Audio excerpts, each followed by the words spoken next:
The morning sun rose above the busy port, painting the sea with bright light. Huge ships stood in long lines, their metal sides shining. Workers shouted, moved crates, and drove machines that carried boxes from one place to another. Among the noise and movement, two friends stood near the auction area. Their names were Ravi and Amar. Both men were in their 30s, dressed in simple clothes, and looked tired but hopeful. Ravi wiped sweat from his forehead and looked at the line of containers that were up for auction. Amar, maybe today we will find something useful. I have a good feeling, Amar laughed softly. You always say that, my friend. Last time your good feeling brought us a broken washing machine and 10 chairs missing their legs. Ravi smiled. At least we made firewood from those chairs. Nothing goes to waste. Both men lived in a small town near the sea. They earned money by buying old or unclaimed goods from storage auctions, fixing what they could and selling it again. It was not an easy life, but they worked hard and stayed positive. The auction began. A tall man with a clipboard, the auction manager, shouted, "Next item for sale, container number 3491. Unclaimed for 3 years. No owner information. Who wants to start the bid?" The crowd looked at the rusty container. Its red paint was faded and the number 3491 was written in white. The manager called again. Starting price $100. No one moved. The buyers whispered among themselves. One said, "That one looks empty." Another said, 3 years unclaimed means it is full of garbage." The manager looked disappointed. "Come on, people. $100 only. Someone take a chance." Ravi turned to Amar. "It is cheap. Maybe we can use the metal at least." Amar looked uncertain. "No one is bidding, Ravi. That means nothing good is inside." Ravi stared at the container again. There was something about it that pulled his attention. Maybe it was the strange number, maybe the silence around it. He felt a small spark of curiosity. "Let us take the chance," Ravi said suddenly. "We came here to take risks," Amar sighed. "Fine, but if it is full of junk you will buy tea for a month." Ravi grinned. "Deal." He raised his hand and shouted, "We bid $100. The manager smiled quickly. "Sold to the two gentlemen in the back for $100. A few people laughed quietly. One man said to his friend, "Those two just bought a pile of rust." But Ravi and Amar did not care. They signed the papers and followed the manager to collect the key. When they reached the container, it looked older than they expected. The lock was thick and covered in dust. The metal walls were scratched and a few spots were dented. The air around it smelled of salt and oil. Ravi turned the key and opened the door. A wave of air came out, full of old dust and metal smell. Inside it was dark. Amar turned on a flashlight and they both looked in. At first glance, it was full of random things. Wooden boxes, broken chairs, metal pipes, and some cloth were stacked inside. Amar said, "This looks like junk." Ravi stepped forward. "Maybe not. Let us check carefully." They started to move things one by one. Many boxes were empty. Some had tools and some were full of useless parts. But near the back corner, under an old torn blanket, something different caught Ravi's eye. It was a large metal chest covered in dust and locked with a heavy chain. Amar touched the chest gently. "This one is not ordinary. Look at these marks." There were strange symbols carved into the surface. The letters were not in any language they knew. The chest was thick and heavy, as if hiding something important. Ravi said, "We should take it home. We can open it there." They called a worker with a small lift and carefully loaded the chest into their truck. As they drove away from the port, Amar looked back at the container shrinking in the distance. "Do you think we made a mistake?" he asked. Ravi smiled. "Sometimes good things come from bad chances. Maybe this chest is our lucky find." When they reached their small workshop, they placed the chest on a wooden table. The room smelled of oil and metal, full of tools and spare machine parts.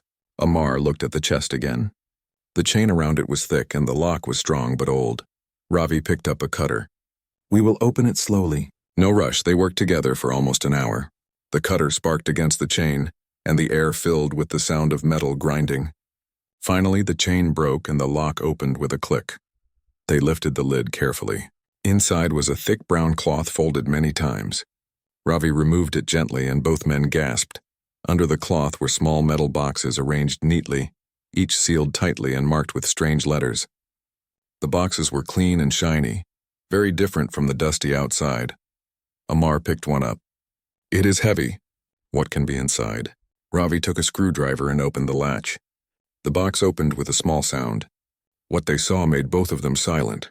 Inside lay a small brick-shaped bar. It was yellow and bright. It caught the light like fire. Amar blinked. "Is that gold?" Ravi lifted it. It was cold and very heavy. He rubbed a corner with his thumb and saw the shine of real gold. He whispered, "It feels real." Amar opened another box. The same thing. Another gold bar, just as shiny. They opened a third, a fourth, and a fifth. Each box was full of gold bars stacked tightly. Amar sat down, his hands shaking. "Ravi, how much do you think this is worth?"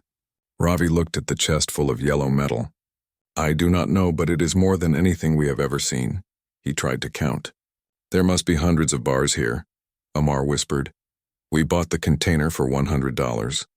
Ravi nodded slowly. "And we found something worth millions." They both stayed silent for a moment, listening to the ticking clock on the wall. The room felt different now, heavier with the weight of what they had discovered. Finally, Amar said, "We cannot tell anyone yet. If people hear about this, they will come here. We do not even know who owned the container before." Ravi agreed. "We will find out where it came from. We must be careful. Gold like this does not stay hidden without a story behind it." He covered the chest again with the old cloth and locked the workshop door. "Tomorrow we go to the port office. We will check the container's history." Amar nodded. "And until then, no word to anyone." They turned off the lights and walked out quietly. The sound of the sea reached them from far away. The sky was red with sunset, and a soft wind blew through the street. Inside the dark workshop, the metal chest stood silently under the cloth. Beneath that cloth, the gold bars waited, shining in the dim light, carrying a mystery that neither Ravi nor Amar could yet understand. Both men had changed their lives in one single day without knowing what kind of danger or fortune they had just unlocked. The next morning was quiet in the small town. The sea breeze came softly through the open window of Ravi's small house. He had not slept much that night. His mind was full of questions. Every time he closed his eyes, he saw the golden shine of the bars inside that chest. Ravi sat at the table, staring at his tea without drinking it. When Amar arrived, he looked the same, tired and thoughtful. Amar said, "I could not sleep at all. Every time I tried, I kept thinking about the gold." Ravi nodded. "Same here. We must find out where that container came from. There must be a record at the port." They locked the workshop door before leaving, making sure the chest was hidden under an old carpet. Then they walked toward the bus stop that led to the port office. The morning sun was warm and people were busy going to work. At the port office, the manager from yesterday was talking to a worker. He looked surprised to see them. "Ah, you two again. Did you find anything good in that old container?" Ravi smiled politely. "Mostly junk, but we wanted to check some papers. Can we see the record for container 3491? The manager frowned. "Why do you want that?" Amar said quickly, "We are just curious. It looked very old." The manager sighed but walked to a cabinet full of files. He searched for a while, then pulled out a folder marked with the number 3491. He placed it on the counter. "Here it is. The record says it arrived 4 years ago from a ship called Golden Wave. It was listed under a company named Ocean Star Exports. But the company closed after 1 month of arrival. No one came to claim the goods, so it stayed here." Ravi asked, "Do you know where the ship came from?" The manager looked again. "It came from the Middle East. The details are not clear.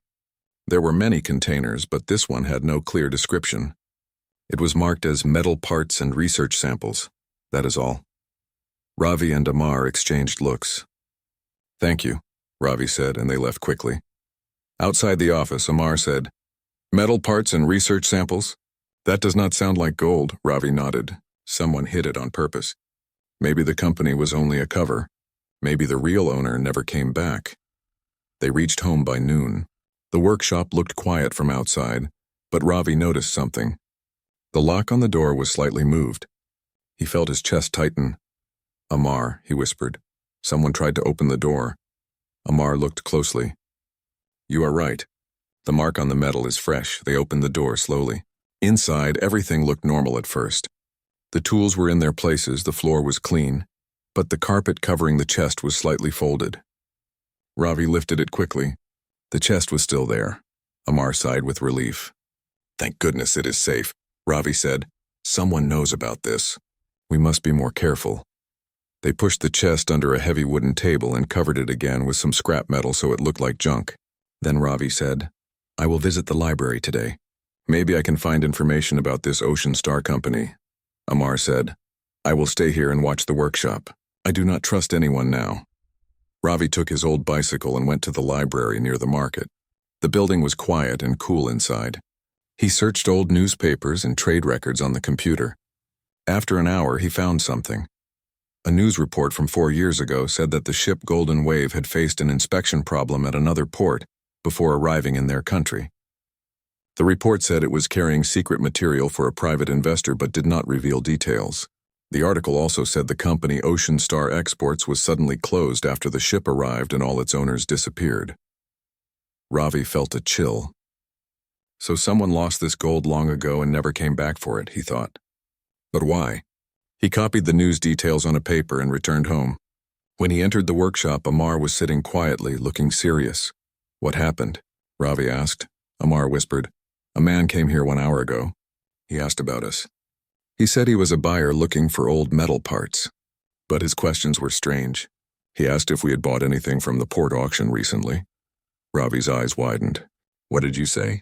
I told him no, only old machines. Then he looked around, thanked me, and left. But I am sure he did not believe me. He kept staring at the workshop door. Ravi sat down, thinking fast. This is getting serious. That man may know about the container. Maybe he works for someone who lost the gold. Amar said, What do we do now? Ravi thought for a moment. We cannot sell the gold yet. If we take it to any shop, questions will start. We must first hide it somewhere safe. That evening, when the sun started to go down, they carried the gold bars in small boxes and placed them inside large toolboxes. They locked the toolboxes and drove to a small house that belonged to Amar's uncle. The house was empty because the uncle had moved to another city. They hid the toolboxes under the floorboards in one of the rooms. It took them hours, but when they were done, no one could tell that anything was under the floor. Amar said, Now at least we can sleep without worry. Ravi nodded. For now. But we must stay alert. The next day, they decided to visit the port again to see if anyone else was asking about the container. When they reached there, they saw the same manager talking to 2 men in black clothes. The men looked serious. They were holding papers and showing them to the manager.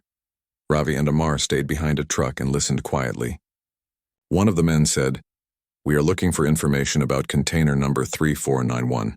It was sold 2 days ago. Who bought it? The manager looked nervous. I am not sure. Just 2 local buyers. They paid in cash. I think their names were Ravi and Amar. The man wrote something in his notebook. Do you know where they live? The manager shook his head. No, sir. I only know they come from a nearby town. The 2 men thanked him and walked away toward their car. Amar whispered, They are searching for us, Ravi said quietly. We should leave now before they see us. They walked quickly out of the port area and took a different road back. Both were silent. The truth was clear now. Someone wanted the container and they would not stop until they found it.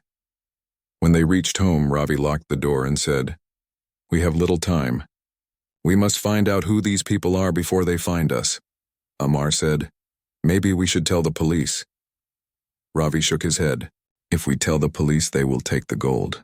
We will lose everything. We must be smart. We must learn who owned this before and why they left it behind. They sat down with the old papers and the notes Ravi brought from the library. The names, dates, and company records all seemed connected to something bigger. Ravi pointed at a line from the news report. Here it says the shipment was part of a secret government project that was stopped. Maybe this gold is not ordinary gold. Maybe it is linked to something hidden. Amar looked worried. That means we are in danger, Ravi nodded. Yes, but it also means there is a reason no one claimed it for years. We need to find out that reason before those men find us. The 2 friends sat in silence, thinking about what to do next. Outside, the night grew darker, and a soft wind moved through the narrow streets. Somewhere in that darkness, a car engine started. Someone was still looking for them, and the mystery of the gold was only beginning to unfold. The night was quiet, but Ravi could not sleep. He sat on a small stool near the window of their safe house. The hidden floorboards under the room were covered, but he knew the gold was there. Amar was already asleep, exhausted from the previous day's stress. Ravi kept thinking about the men in black they had seen at the port. Who were they? Were they connected to the old company, Ocean Star Exports, or did they belong to someone even more powerful? The question swirled in his mind, making it hard to rest. In the early morning, Ravi woke Amar quietly. We must go back to the port. There is something I want to check. Amar rubbed his eyes. At this hour? It is too risky. Ravi shook his head.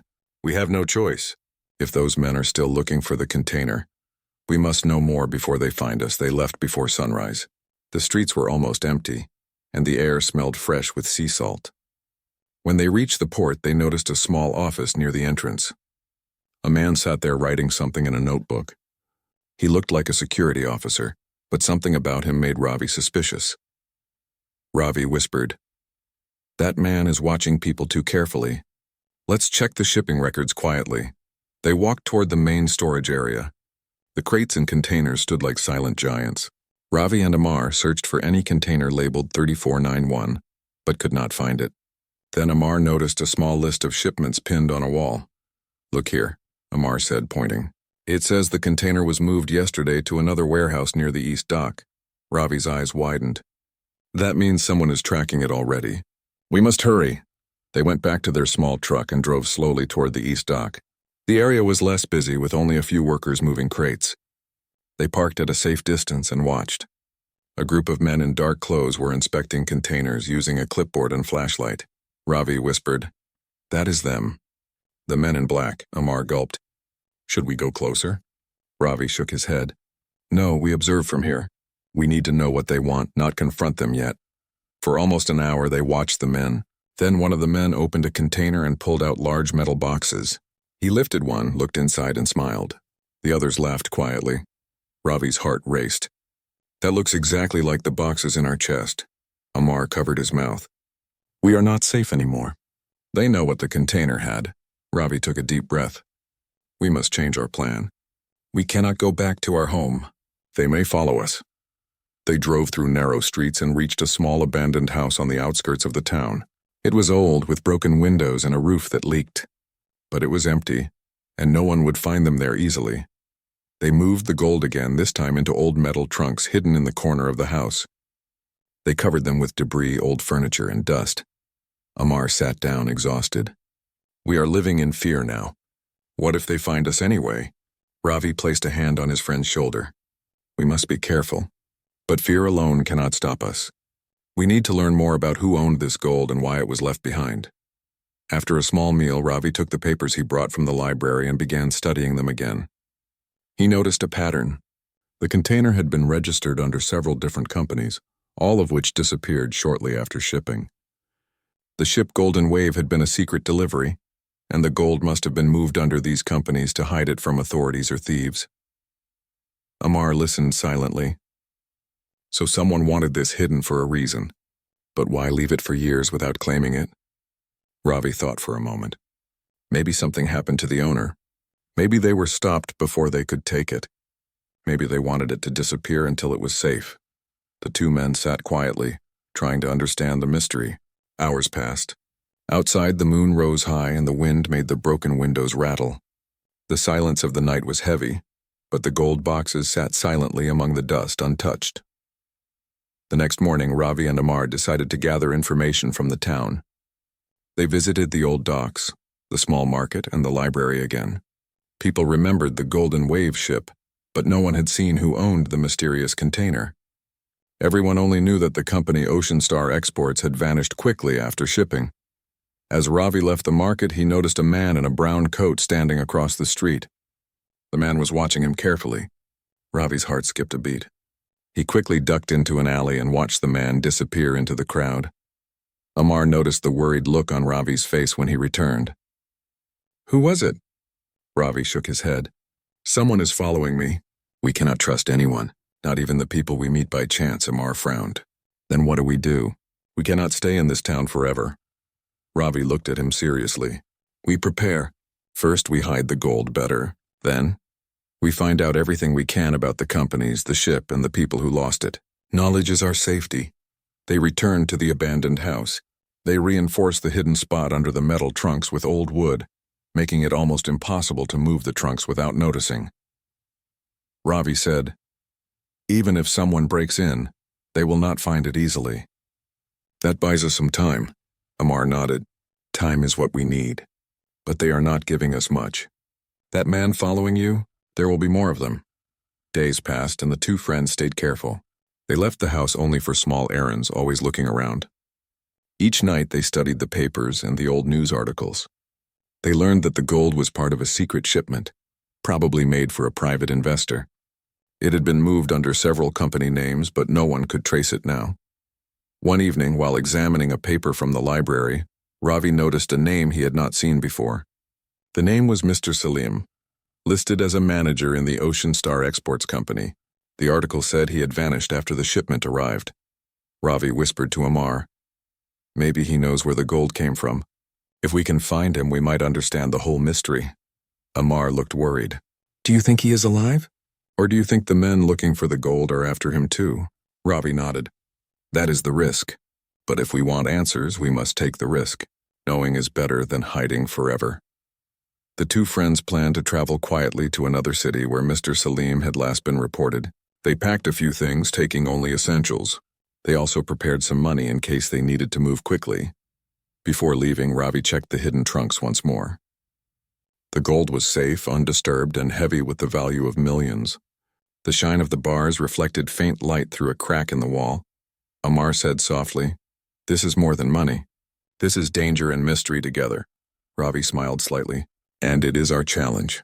We found it, we protect it, and we learn its secret. That is the way forward." As the sun rose the next morning, they left the abandoned house quietly. They did not notice the shadow of a car at the far end of the street. Someone was watching. Someone had been waiting for their move.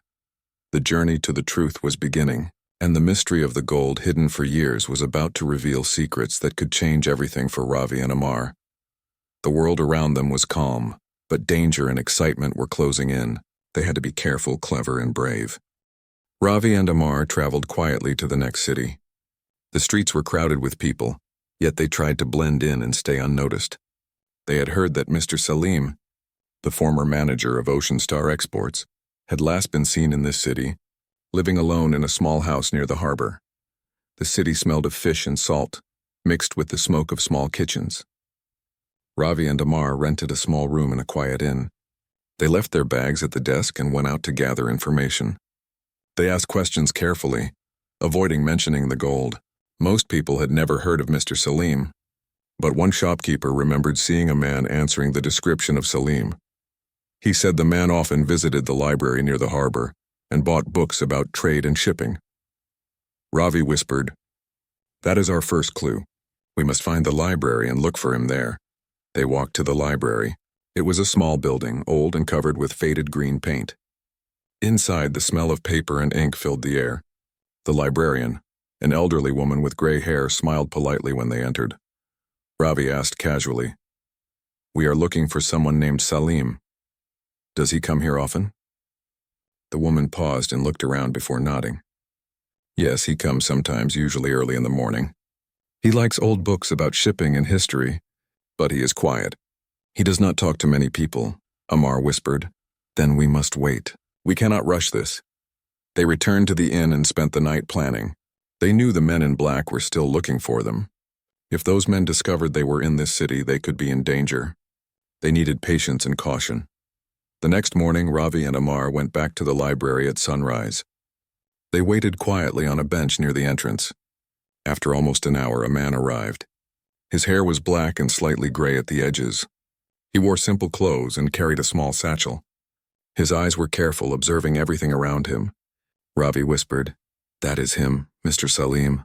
Amar nodded, tense. We approached slowly. We must not scare him. Ravi walked forward and spoke politely. "Excuse me, sir. Are you Mr. Salim?"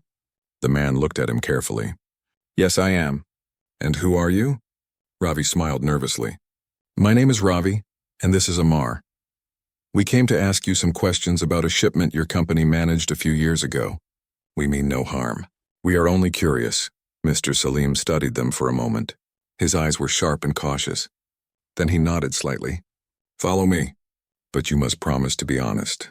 If you hide anything, I will not answer your questions." They followed him to a small bench inside the library. Salim opened his satchel and took out some papers. I managed the shipment that arrived on the ship Golden Wave. It was very secret. The gold you are talking about was never meant to be in the open. It was part of a project for an investor who wanted it hidden from the public. Only a few trusted people knew about it. Ravi and Amar listened carefully, their hearts beating fast. Salim continued. After the shipment arrived, something went wrong. The company that owned the gold disappeared. Some people wanted to steal it. I hid it in the container to protect it. I never expected anyone to buy it from the auction. That is why it stayed unclaimed for years. Amar asked carefully. And the men in black? They are looking for it now. Salim nodded slowly. Yes, some powerful people learned about it. They do not care about the law. They only want the gold. You must be careful. Do not show it to anyone. Keep it hidden until we find a safe way to recover it. Ravi asked. Is there a way to prove it is ours or to get it safely? Salim looked at them seriously. Yes, but it will take planning.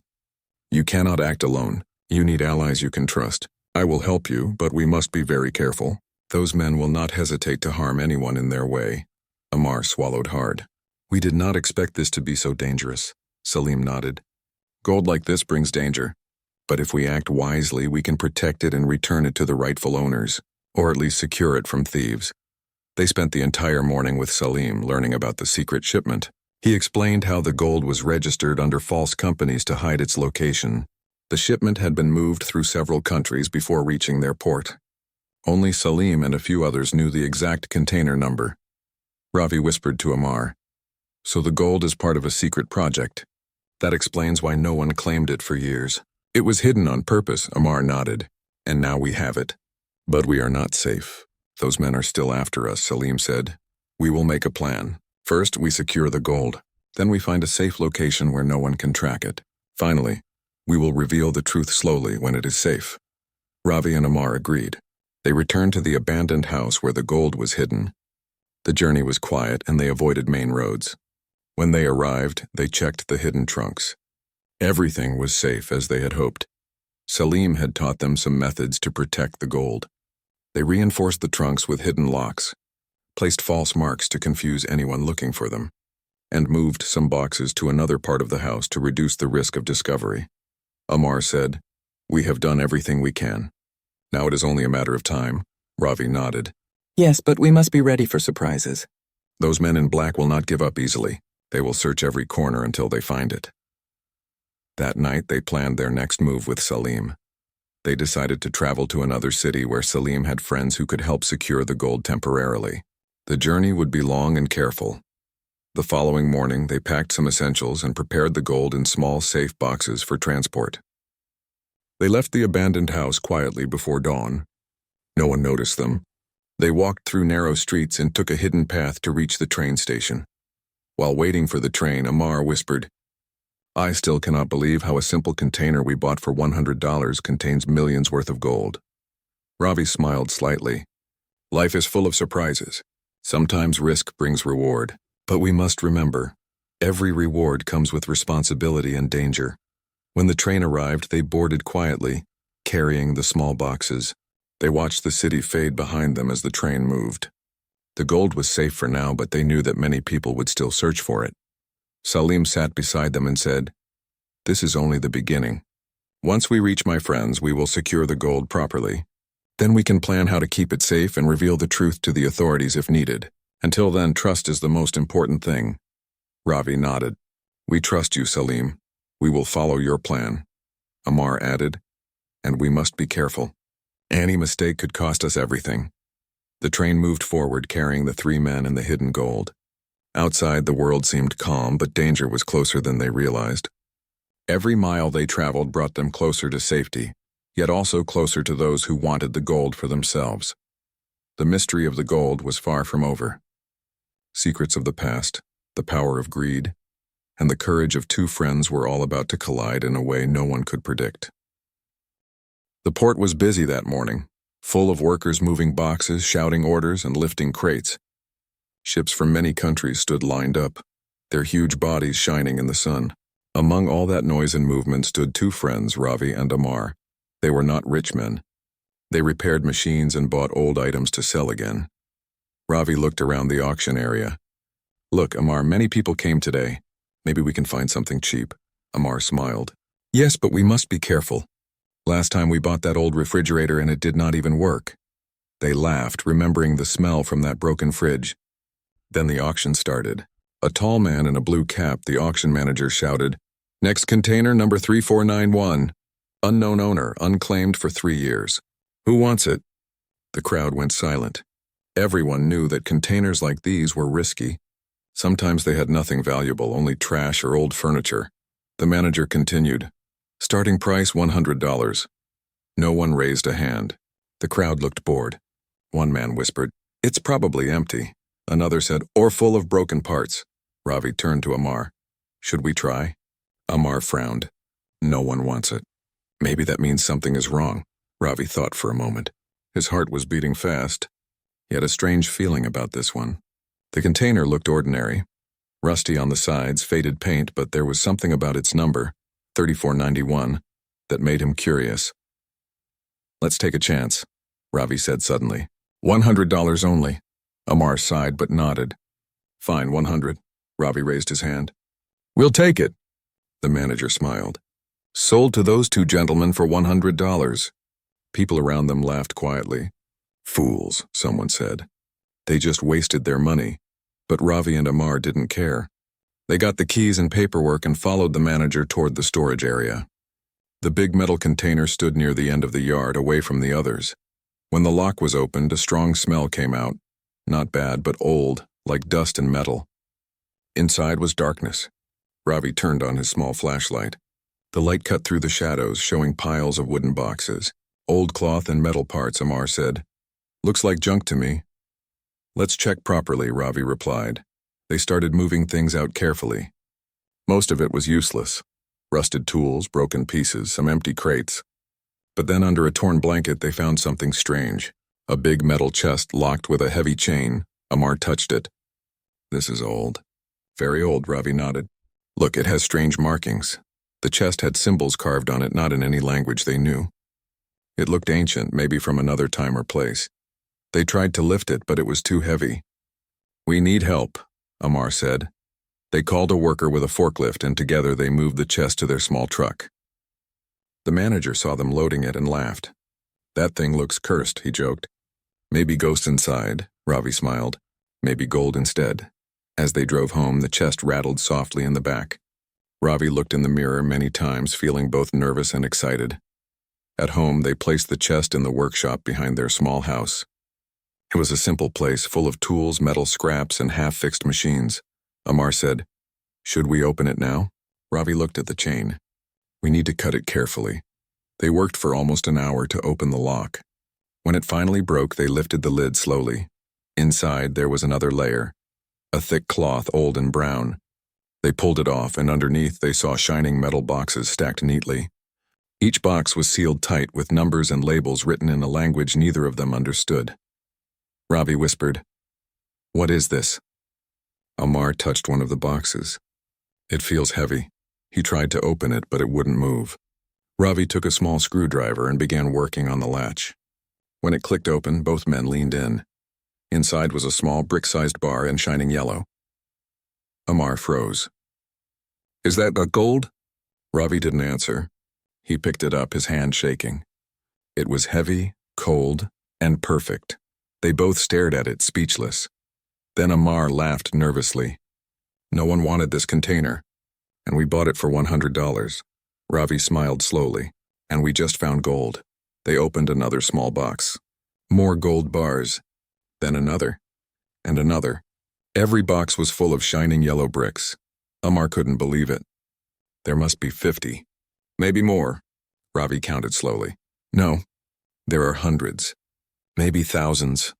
They looked at each other, both realizing the same thing. What they had found was not just gold. It was a fortune. Amar sat down on the floor, his heart racing. "What do we do now?" Ravi said quietly, "We must keep this secret. No one can know."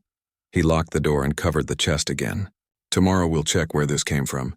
There must be some record of this container's owner." Amar nodded. "But if someone lost this much gold, they might come looking for it." Ravi looked at the chest. Then we'll be ready. Outside, the sun was setting and the sky turned orange. Inside the small workshop, two men sat beside the biggest secret of their lives, a secret worth millions. They didn't know it yet, but what they had found would change everything, not just for them, but for many others who would soon come searching for the treasure.